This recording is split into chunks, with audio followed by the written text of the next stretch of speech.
Hello, everybody. I just wanted to post this quick video about prayer to encourage you because in the faith system I grew up in, and I'm not sure how other faith systems work, like what they teach and what they set as an example of what a good prayer life looks like. And so I struggled for years until I became this person of prayer, I guess about 7 or 8 years ago now. I don't know, but years ago when I became this, what I call a person of prayer, and you can read more about it in my book if you're interested.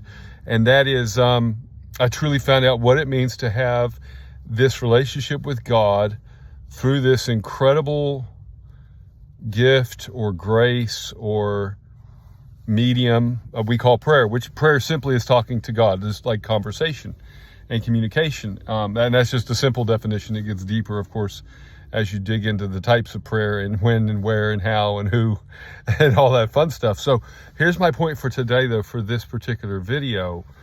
So as I was coming to my car, I was thinking, okay, God, it's a beautiful thing that I can communicate with you all throughout my day and have this ongoing conversation about literally everything.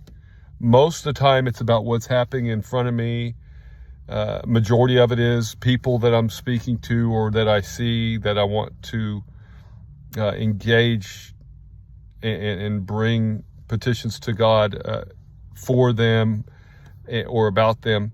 But then there's also the importance of a time and a place to spend with God in prayer.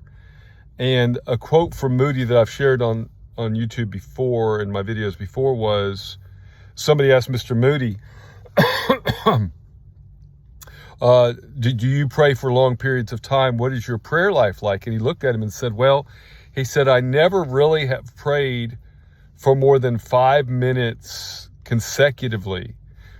But he also said, but I also never go more than 5 minutes without saying a prayer. And I am so thankful for his transparency on that particular subject in that particular way, because once again, as I was coming to my car, I'm like, God, I'm thankful that you and I can have these conversations throughout the day. But I also realize how important it is for seasons and times and moments of prayer dedicated and set aside literally for that purpose and that purpose alone. And that is, I'm going to spend the next 20, 30, 40 minutes with God and just have this deeper conversation, not a casual, more of a, I say deeper, but I think that's just as deep in its own right, but not a casual, but more of a formal, a formal conversation, like on purpose with a greater substance to it than the casual conversations I have throughout the day with God. So I wanted to encourage you. So going back to my faith system, there was held up as a testimony and as a model of this spending hours and hours with God in prayer every day.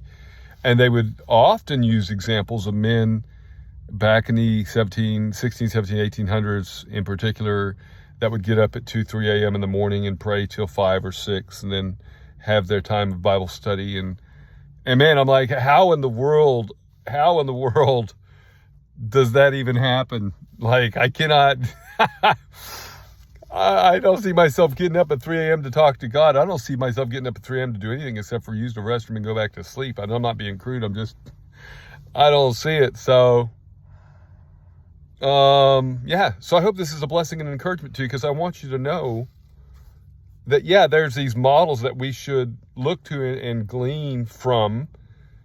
But to be a person of prayer, I don't have to get up at 2 a.m. to pray for 3 hours. And, maybe I pray for less than 5 minutes, but maybe I don't go throughout the course of a 10 to 20 minute period without whispering a prayer to God. So there's more than one way to do this. It's not so much that the quantity is not as important as the quality. And that's just making sure you and I take time to spend with our Creator God every single day. All right. God bless.